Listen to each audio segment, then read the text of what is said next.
Ya nos hemos subido al barco de este documental. Ahora, para que os situéis, os voy a comentar un poquito las personas que intervienen. El primero es Juan Freiría, que es presidente de la Asociación de Vecinos de Castrelos actualmente y que hace 15 años se quedó tetrapléjico, sin movilidad de piernas y de brazos, y lo ha podido superar hasta casi poder hacer una vida normal. El segundo en intervenir va a ser Sulio Fernández, que es profesor de la Escuela de Ingeniería de Telecomunicaciones de Vigo e investigador en dicha universidad.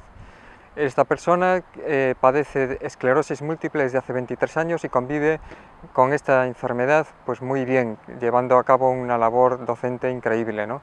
Y con su familia y con todos los que le acompañan.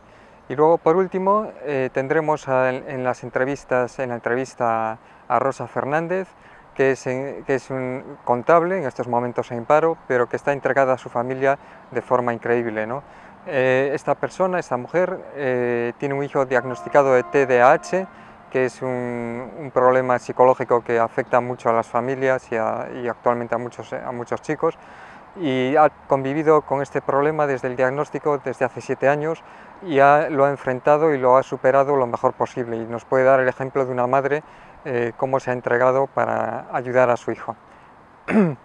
Pienso que todos estos ejemplos de superación nos pueden ayudar y creo que os va a ser de mucho interés ver este documental. Un saludo.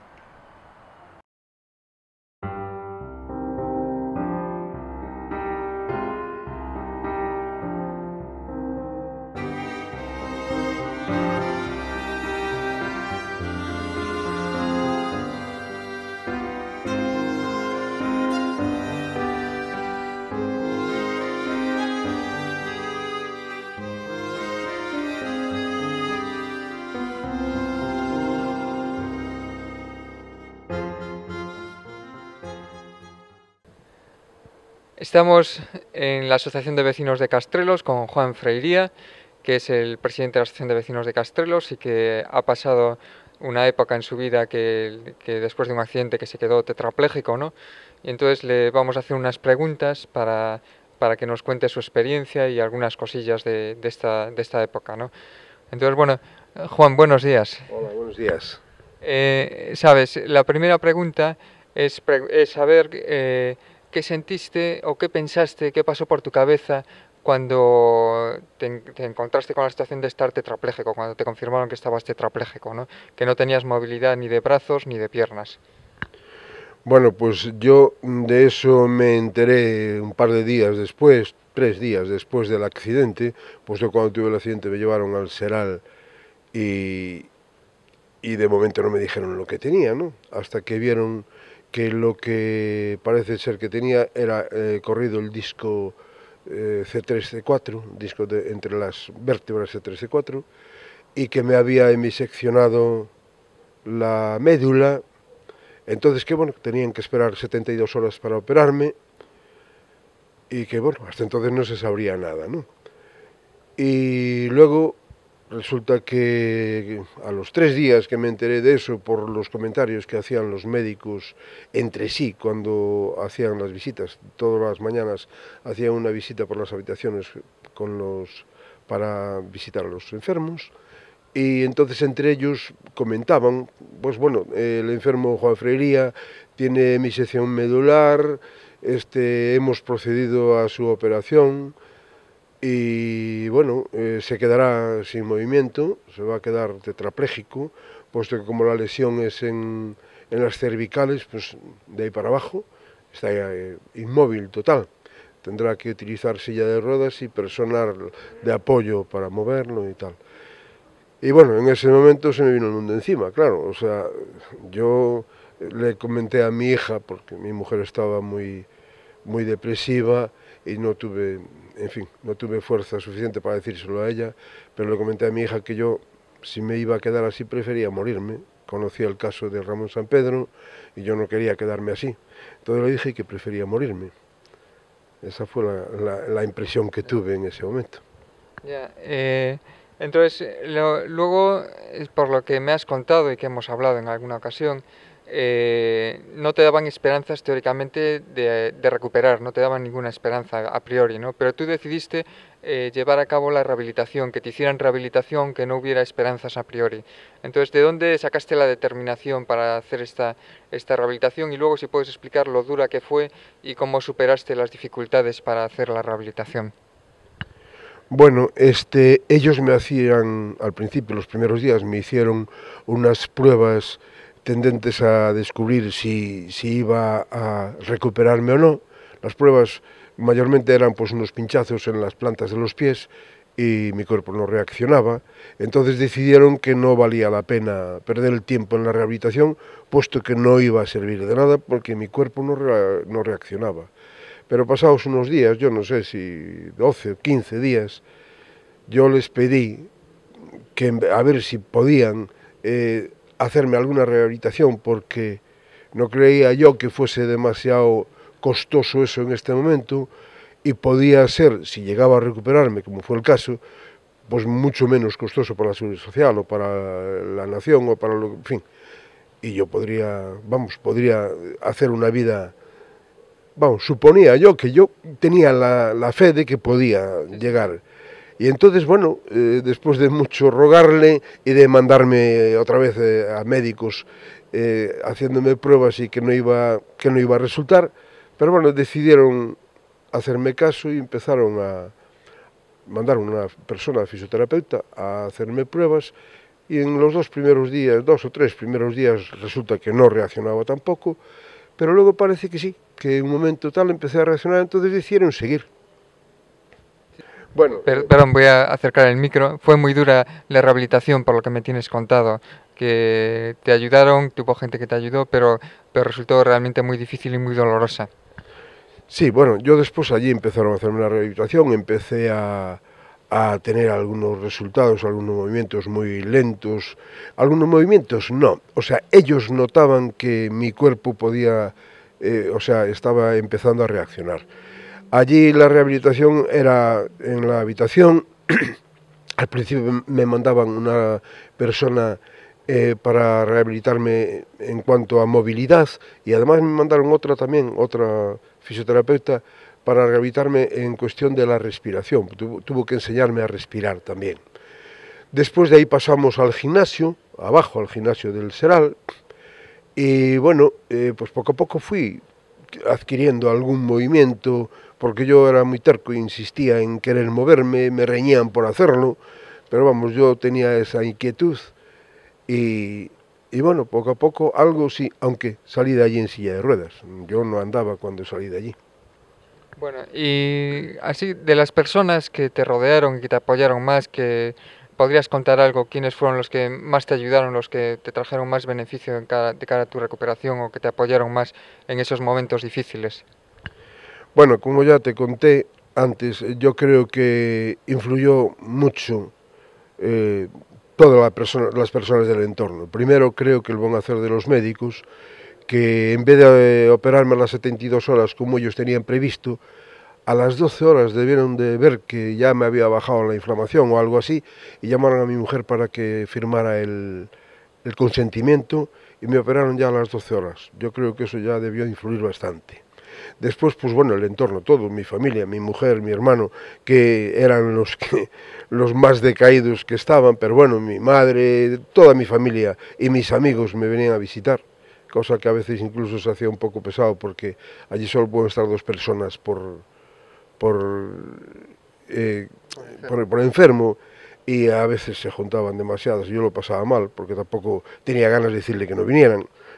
Pero bueno, y después, pues al salir del Seral, que te digo, salí en silla de ruedas, pues resulta que me vino a ayudar un gran amigo que se llama Jesús Lence, que estaba en ese momento estudiando en La Coruña, pero los viernes y los lunes no iba.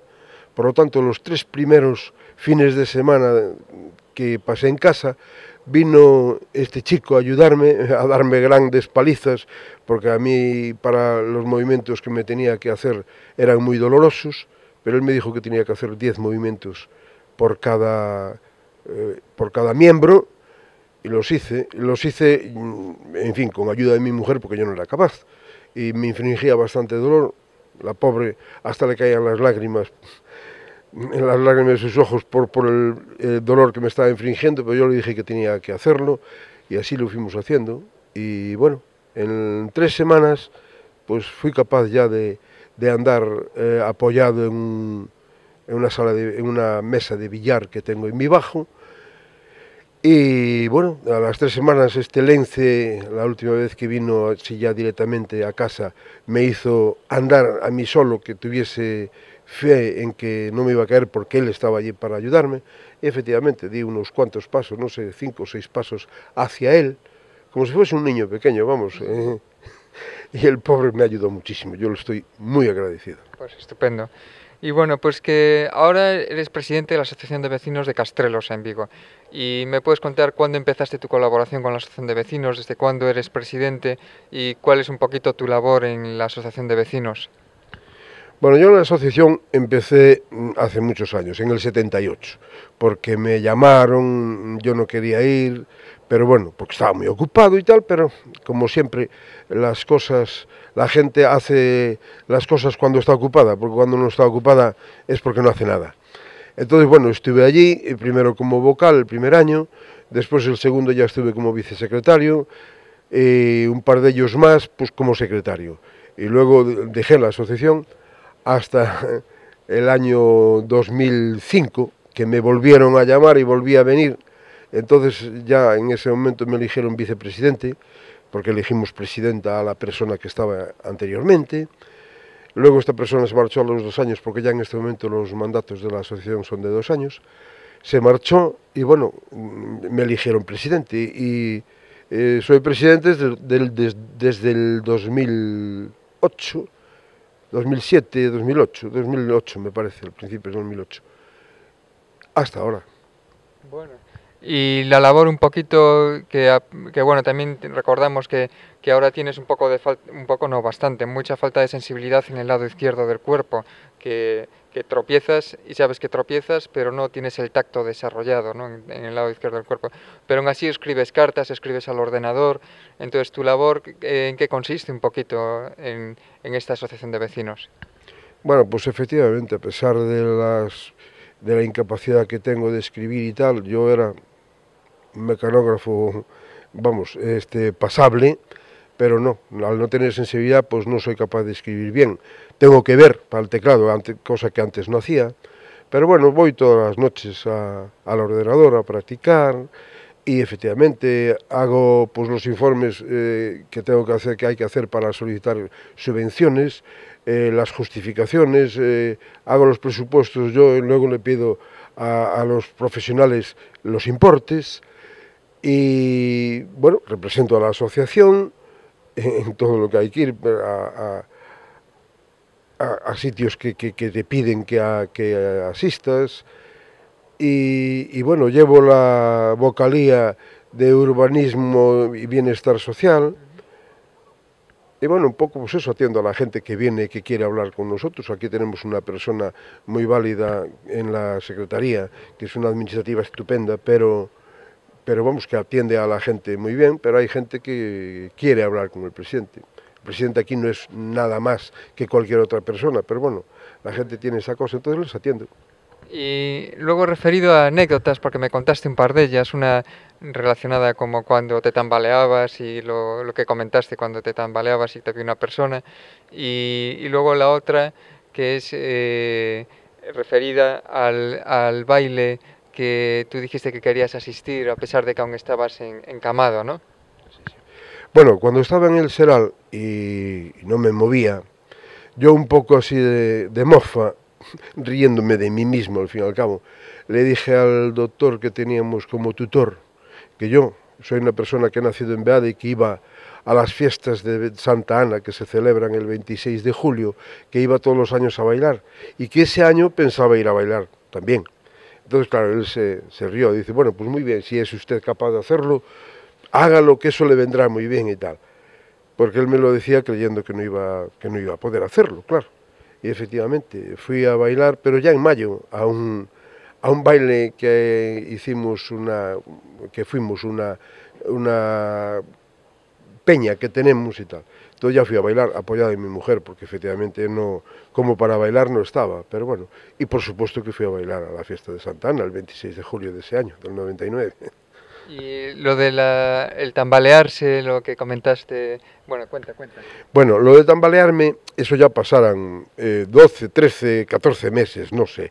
Y un día, caminando por Fragoso, hacia arriba, hacia la Plaza América, como yo me tambaleaba bastante porque no era capaz de andar derecho como antes, pues al ir tambaleándome un señor que se cruzó conmigo, se quedó viendo para mí. Y yo dándome cuenta de eso, me di la vuelta y le dije, señor, mire usted, esta borrachera ya me dura más de un año. Y el señor no dijo nada. Bueno, y luego quería saber qué le puedes decir a las personas que tienen cualquier tipo de dificultad seria en la vida, cómo podrían afrontarlas, qué les aconsejas. Bueno, yo creo que lo que hay que tener es fe en uno mismo y que, a ser posible, no nos derrumbemos, que vayamos viendo las cosas, los pequeños avances, por pequeños que sean, que los tomemos como un avance, que nos vayamos poniendo metas cortas, pequeñas, y que según vayamos llegando a una, nos pongamos la siguiente, y no querer llegar al final rápidamente, sino ir poco a poco. Y yo creo que eso que lo podemos conseguir, pues eso, mayormente teniendo fe en nosotros mismos, pensando que a todo se puede llegar y que por desgracia a todo hay quien gane, y hay gente que lo está pasando todavía peor, que ya es decir, porque vamos, yo creo que estar inmóvil total es tremendo, pero hay gente que a pesar de eso pues tiene muchos más dolores que los que tuve yo, aunque me llegaban, pero bueno. Entonces yo creo que hay que tirar para adelante. Pues muchas gracias, Juan. Nada más que agradecerte enormemente tu participación en este documental y bueno, que sigas tan activo y tan interesante como en estos momentos. Bueno, pues gracias a ti y a ver si esto puede servir para ayuda de alguien.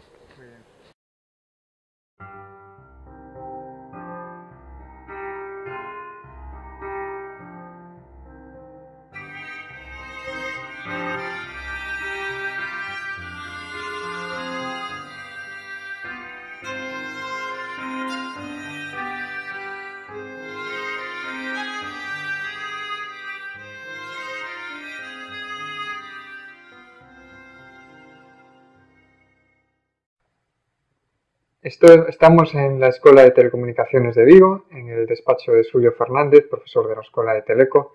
Y bueno, como participa en este documental de historias de superación para animar a todo el mundo, ¿no? Pues le voy a hacer unas preguntas y la primera es, bueno, primero saludarte. ¿Qué tal, Xulio? Bien.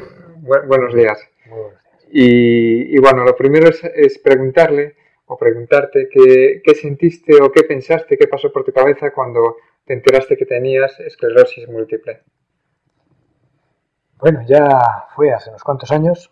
Me enteré en Barcelona. Aquí en ese momento no había la máquina para hacer la resonancia magnética, no estaban, se había cerrado el convenio entre Povisa y la Seguridad Social. Entonces, bueno, fui a Barcelona y hice la prueba por privado. Y bueno, cuando fui al médico que me había solicitado la prueba y me dice que el diagnóstico es esclerosis múltiple, pues yo no sabía lo que era esclerosis múltiple. Y bueno, me dijo que sí, que era una enfermedad degenerativa y tal, de mal pronóstico. Fui a una enciclopedia, vi, leí y bueno, sí, lo pintaban todo bastante feo. Pero digo,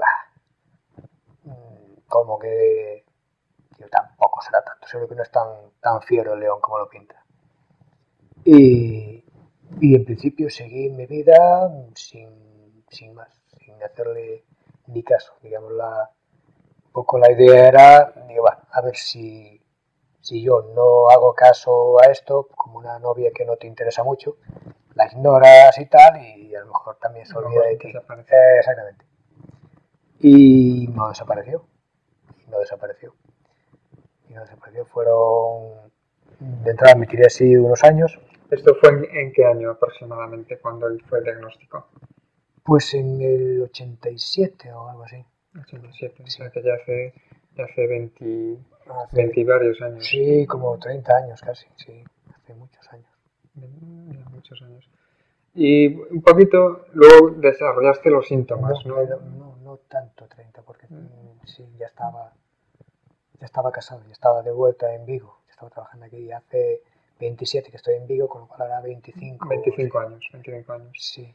Y un poquito tú me contaste, cuando estuvimos reunidos hablando, un poco preparando tu entrevista, que te había marcado mucho tu familia en la infancia, ¿no? Sí. Y supongo que la familia, tus hijos y tu mujer y toda la familia que mantienes ahora también te marcaron mucho. Entonces, ¿cómo te ha marcado el tener la familia que has tenido en tu infancia para superar y la familia que tienes ahora para superar mejor las trabas que te produce en el día a día la esclerosis múltiple? La importancia es total, total.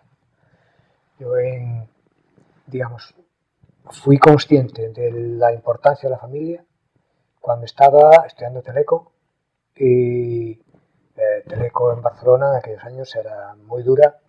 Estaba en un piso donde tuve problemas con la gente del piso y tal, entonces estaba en momentos bajos y yo sentía la fuerza de, pues eso, de mi familia, de mis hermanos y de mis padres, de mi tío.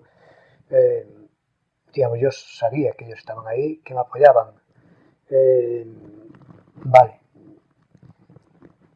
Y es una cosa extraña, porque digo, es que no estoy hablando con ellos todos los días, no nos estamos diciendo, pero yo sentía la fuerza de la familia. Sí, de la familia. Ahí fui consciente y digo, ostras, qué importante es sentirte arropado. Porque es sentirte, no es que te estén ahí arropando ni dándome mitos, no, para nada. Pero yo me sentía arropado. Y el sentimiento, el sentirte arropado es fantástico porque te hace sentir bien, a gusto, con poder para hacer cosas. Y eso respecto, digamos, a la familia como niño o como chaval. Y después, lo que es mi mujer, mis hijos, digamos, es fundamental. Mi mujer, de hecho, vamos, nunca, ella no me ve como una persona enferma. Y eso es fundamental. Eso es fundamental. Y supongo que está relacionado. O sea, yo no me veo como una persona enferma y ella no me ve como una persona enferma. Y ahí estamos. Entonces, vale, tienes limitaciones, todo el mundo tiene limitaciones. Bien, pues te arreglas, te vas adaptando y funcionando con esas limitaciones, pero no es la persona enferma que tienes que atender y ponerle y cuidar y no sé qué. Bueno, vamos haciendo. Eso es fundamental. O sea que la familia te ha marcado enormemente, ¿no? Es fundamental. Mira, y luego ¿has aprendido algo de la esclerosis múltiple? ¿Te ha hecho ver las cosas de otra forma? ¿Cómo te ha cambiado los parámetros fundamentales de tu vida? ¿Cómo te ha afectado en tu forma de ver la vida la esclerosis múltiple? Total. Leyendo la pregunta le di vueltas y digo, yo creo que es tan profunda la incidencia de la esclerosis múltiple en mi vida que casi diría que me defino a partir de la esclerosis múltiple. Eres otro nuevo Xulio. Un nuevo Xulio, fue total. Es un cambiar las perspectivas, a qué das importancia. Fue una redefinición de Xulio como persona. Sí, total. Y te pudo incluso potenciar cualidades que tenías un poco ocultas y que consideraste luego que son muy positivas y que a lo mejor no las hubieras desarrollado sin la esclerosis. Sin duda. He descubierto una nueva vida, un nuevo Xulio. He descubierto, digamos, después lo tocamos con el budismo, he descubierto la mente y el trabajar la mente. Pero no es solo eso. Cuando estás y hablas con la gente, es que no pueden ir 4 personas sentadas detrás. si lo que voy, digamos, realmente me impone condiciones, la esclerosis, esto sí me impone condiciones. No puedo caminar, no puedo hacer una carrera, no puedo correr. Eso sí que no puedo. 4 personas en el coche detrás, caben, claro que caben, pues si caben, pueden. Otra cosa es que no deben, o te pueden poner una multa, o no sé qué. Digamos que las normas o las imposiciones que los relativizas. Totalmente. Te das cuenta que tienes algo mucho más fuerte que cualquier norma social que está aceptada por la Exactamente. Te replanteas un poco el mundo, ¿no? Totalmente. Bueno, pues muy interesante. ¿Y te consideras un héroe? No, lo de héroes, lo comentábamos cuando preparamos es que yo veo mucha gente que le dan mucho mérito a qué fuerza de voluntad tienes y que no te paras y que sigues y ostras, si es que no es por heroicidad, no es, yo creo que es simplemente la manera más inteligente de hacer. Lo que yo hago no lo hago para los demás o por los demás, digamos, es por mí. La manera más inteligente de hacer es voy haciendo, digamos, la misma ingeniería que aplico en los proyectos de investigación, de buscar hacer eso lo mejor posible, digamos que la aplico en mi vida. ¿Cuáles son las posibilidades que tengo y cuáles son las opciones? ¿Y qué puedo hacer de la mejor manera posible para mí y para mi entorno? Cercano, el más próximo, el medio y el más alejado también. Quiero decir, a ver, ¿qué puedo hacer que sea óptimo en todos los aspectos en donde mi conciencia es capaz de ver la influencia? Y buscando ese óptimo hago exactamente lo que hago. Entonces... ya hace unos años, no sé exactamente cuándo fue que vino Sogyal Rinpoche, un gran maestro budista, digo, tú habías conectado leyendo un libro de budismo de este maestro, y de alguna forma sé que te ha marcado un poco el contacto con este maestro y con el budismo, ¿no? Y incluso también pude haberte hecho encajar mejor las cosas con tu enfermedad. ¿Cómo te ha replanteado tu vida o cómo te ha afectado el conocimiento del budismo? Digamos, me ayudó muchísimo cuando, digamos, de entrada en mi estrategia con la esclerosis múltiple, hay un tiempo de ignorarla y en un momento dado tengo un brote muy fuerte. Y a partir de ese brote, digamos, cambio mi actitud con la esclerosis. Digamos, en vez de ignorarla, digo, macho, si no me dejas en paz, vamos a tomar cartas en el asunto. Entonces, dejo de algún modo de ser paciente de esclerosis múltiple para ser investigador en esclerosis múltiple, en donde me tengo ahí para poder experimentar conmigo en primera persona. Y digo, es que voy a atacar por tierra, por mar y por aire, digamos, todos los frentes. Entonces, vale, pues hay una parte física, rehabilitación, ver qué aporta la medicina, que es lo que puedo hacer yo, pues sería rehabilitación, qué me puede aportar la medicina, y digamos, está también la parte psíquica, mental, que yo veo que tiene una influencia ahí. Entonces, bien, en la parte mental, que ya había hecho cosas, es ahí donde entró el libro tibetano de la vida y de la muerte, que fue como un antes y un después. Me encantó ese libro como aproximación pues eso, a la mente, a cómo pensamos, a cómo tú te identificas, cómo vives las cosas, cómo las sientes, digamos, ese camino hacia adentro. Eso para mí fue uno de los grandes descubrimientos gracias a la esclerosis múltiple, digamos. Yo creo que no hubiera llegado ahí de manera natural si no hubiera tenido que enfrentarme a ello. Pues sigues con el mismo guión con el que te pones de hacer cosas, no sé qué, y la tesis, y publicar, y bueno, donde estamos entretenidos puede haber también un poquito, un antes y un después, desde que conociste este libro del libro tibetano de la vida y la muerte, o es un poco una continuidad y parte de esa continuidad fue esta fase. Más que nada que yo, al haber empezado, digamos, yo estaba con el libro, había empezado a hacer meditación y, bueno, encontraba los beneficios de la meditación. Después, a raíz de que vino Sogyal Rinpoche, hicimos un grupo aquí en Vigo de Rigpa, donde hacíamos meditación y escuchábamos las enseñanzas. Entonces, el escuchar las enseñanzas con otra gente como yo, que estamos todos buscando, ¿no?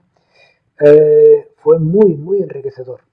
Fue muy enriquecedor. Y en este ir aprendiendo a entender un poco mejor la mente y cómo pensamos y cómo nos sentimos y qué nos hace sentir bien y lo que nos hace sentir mal. Y, digamos, bueno, vas aprendiendo aquí.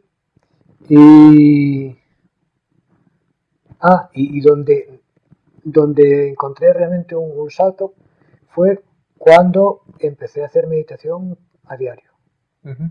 Ahí encontré realmente un beneficio, un aumento, una claridad mental, un sentirte a gusto, bien. Eso fue...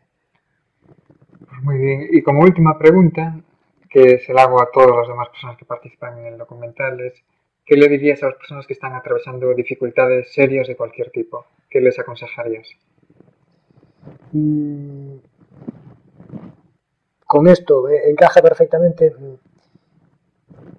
Bueno, un amigo que le han diagnosticado un cáncer, le acabo de pasar un libro que es La curación espontánea. Descubre el poder del cuerpo para curarse a sí mismo. Y ojeando un poco en el libro, en un sitio hablaba de cómo influye la mente. Y había ahí un párrafo que dice, este es un médico que busca casos de sanación más que de enfermedad. Entonces dice que en todos los casos que encontró de sanación, es decir, espontánea, sin fármacos por en medio, dice, siempre ha habido mucho más una aceptación de la situación, de la enfermedad que te llega, que no una lucha contra la enfermedad. Digamos, aquí estamos muy acostumbrados, igual que yo cuando empezaba con la esclerosis múltiple, digamos que lo voy a atacar por tierra, mar y aire. Digamos, te enfrentas a la enfermedad. Lo vemos como una guerra. Dice, este hombre, cuando ha visto casos de curación, no fue luchando contra la enfermedad, sino, vamos a ver, ¿qué es lo que me ha venido? ¿Cómo me ha venido? Hay una aceptación, ahí solo dice como una aceptación, como un entente, tenemos que entendernos. Digamos, si mi cuerpo yo pongo también además los medios para combatirla, pero aceptándola al mismo tiempo. Y si funcionan, estupendo, si no funcionan, estupendo también, ¿no? Pero desde la aceptación. Pues nada más, no se me ocurre nada más. Bueno, se me ocurren muchas más cosas, pero todo tiene que entrar dentro del tiempo del documental. Te doy muchísimas gracias, Julio, por tu participación. Y bueno, pues que nos seguiremos viendo en múltiples cosas, seguros, en múltiples ocasiones, de todo tipo. Muchas gracias. Perfecto. Muchas gracias.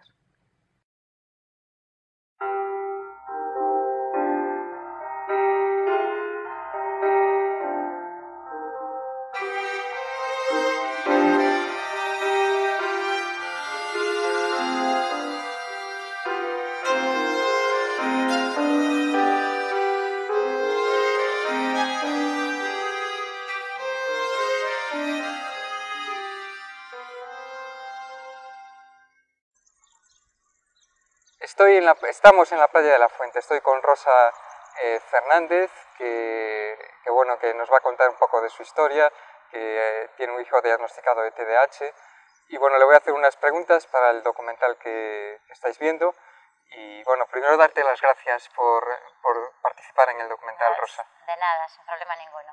Bueno, y la primera pregunta, que ya te las había comentado antes, a ver qué me puedes contar, es qué pensaste o qué pasó por tu cabeza cuando viste que tu hijo no se comportaba como los demás niños. Pues en principio, precisamente lo que estás diciendo tú, yo notaba, pues a partir de los 3 años, noté que que el niño hacía cosas que no eran normales, que la familia, la gente conocida, me comentaba pues que si lo tenía mimado, que si lo tenía, si era muy caprichoso, simplemente que no lo educaba bien. Y yo me daba cuenta que no, que en realidad el niño hacía cosas que no hacían los demás niños. Sí. O sea, no eran cosas, o sea, por separado no eran cosas importantes, pero si tú juntabas todas las cosas que él hacía, una madre sí. sabe perfectamente que ahí está pasando algo.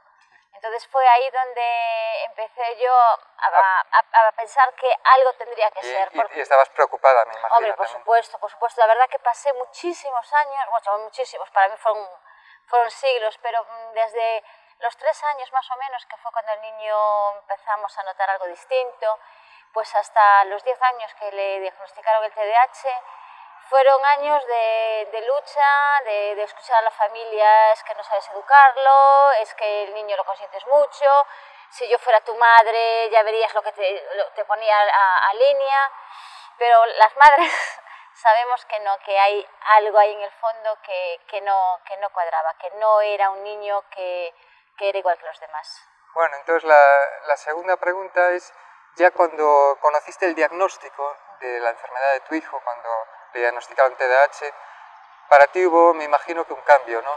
Una satisfacción, aunque sea una contradicción,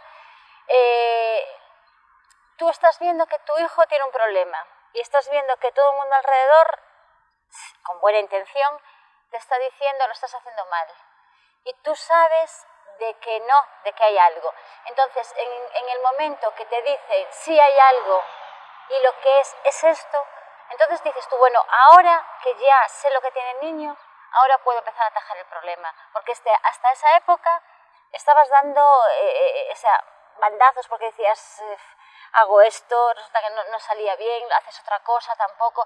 Yo al niño lo llevé a un montón de sitios, primero lo llevé a la seguridad social, al psicólogo, me dijo que el niño no tenía ningún problema, lo llevé a un centro de psicomotricidad infantil, donde trabajaron con él durante 1 año y medio, sus miedos, sus angustias, sus celos hacia la hermana, y tampoco me daban diagnosticado nada, no me daban diagnosticado, que eran celos, que se sentía inferior a los demás, pero no había un diagnóstico.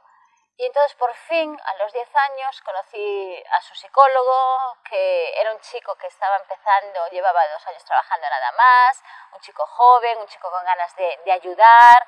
Entonces para mí, haber conocido a este chico fue la salvación, porque en el momento que te dicen, bueno, tu hijo tiene TDAH y ahora lo que hay que hacer es esto, esto y esto. Entonces, claro, dices tú, bueno, ya sé qué tengo que hacer, ya no tengo que dar palos al agua, simplemente tengo que hacerle caso a este hombre e ir aprendiendo a cómo llevar a mi hijo a partir de ahora.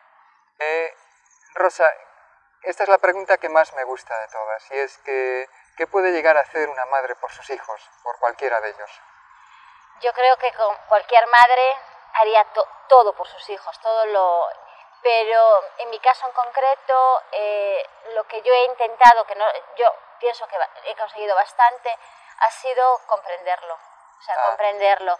Sobre todo, lo importante para este tipo de niños, porque, por ejemplo, si tú te falta un brazo, si tú tienes alguna enfermedad que se ve, sí. Todo el mundo te comprende, porque todo el mundo ve tu problema. Pero el problema de psíquico es muy difícil de comprender. Entonces, la madre, que yo vivo con él las 24 horas del día, entonces sé cómo tengo que llevarlo, sé cómo tengo que hacer. Yo tengo escuchado tener que, por ejemplo, mi hijo ponerse muy nervioso y lo normal es darle igual un bofetón o un castigo y yo tengo que callarme, tengo que dejar que le pase ese berrinche, porque al momento que le pasa, él vuelve a ser un niño normal. Entonces, eso lo hace una madre. Ya, eso es muy difícil. Mucha paciencia. Claro, el tener que aguantar, el tener que, eso ya te digo, vuelvo a repetirte, escuchar a los demás de que yo haría, yo diría. Una madre tiene que olvidarse de todo el mundo que está alrededor, y seguir la intuición de una y siempre ayudar, siempre ponerse en el lugar del niño. Yo lo que hago muchísimas veces, que muchas veces no lo comprendo, que a veces me saca de mis casillas, pero reflexiono y me pongo a pensar y entonces intento ponerme siempre en su lugar, entonces cómo lo está pasando él, qué es lo que, si yo fuera él, necesitaría para que mi madre me pudiese ayudar. Entonces simplemente yo lo que hago es ayudarlo desde ese punto de vista. Pues me parece genial. ¿Y cómo ha evolucionado tu hijo desde que le diagnosticaron el TDAH y hasta ahora? ¿Qué mejorías o qué has visto que ha mejorado él? Del agua al vino. Del agua al vino. Él era tenía muchísimos miedos, muchísimos problemas y lo que sobre todo desde que diagnosticó, como él sabe su enfermedad, entonces él intenta mejorar muchísimo. La verdad que no es porque sea mi hijo, pero el espíritu de superación que tiene es impresionante, es impresionante. Entonces el saber su enfermedad, él lo que le hizo es voy a ir mejorando. Que sigue, ya te digo, tiene muchísimas veces que no hay por dónde cogerlo, pero él intenta siempre mejorar, intenta siempre hacer las cosas lo mejor posible, no repetir los errores que va cometiendo. Entonces, el diagnóstico para nosotros supuso el afrontar las cosas de otra manera. Y claro, la gente que nos conoce, o sea, dice, es que lo ves ahora y el niño no tiene nada que ver, no tiene nada con como era antes. Y luego, como última pregunta, que se la hago a todos los entrevistados, es ¿qué le dirías a cualquier persona que está atravesando dificultades serias de cualquier tipo? A ver, vamos a ver, yo no soy la más indicada porque yo me equivoco mucho. Ya. Pero de todas maneras yo lo que digo es que siempre yo creo que hay que ponerse en manos de un profesional. Lo más importante es conseguir un profesional en el que tú creas, porque si alguien te está diciendo cómo tienes que hacer las cosas y tú no te fías de esa persona, no vas a conseguir nada. Entonces, el ponerse en manos de un profesional es importantísimo. Y después, creer en uno mismo. O sea, el saber, el decir yo puedo. Mi hijo es un niño que está en segundo de bachiller, hasta ahora ha llevado el curso por año y eso todo es porque él cree en él, nosotros, su padre y yo, creemos en él y entonces el creer en uno mismo para superar cualquier cosa es importantísimo. Tener la familia al lado que te comprenda, encontrar siempre apoyo, ya te digo, el entorno es importantísimo, el que, ya te digo, yo te pongo el caso de mi hijo, el sentirse querido, el sentirse comprendido, el sentirse apoyado en todo momento, para mí eso es importante, la familia y un profesional al lado. Nosotros de todas maneras, aparte de su psicólogo, yo a mi hijo le tengo un apoyo en casa que es un profesor, que también es un psicólogo también.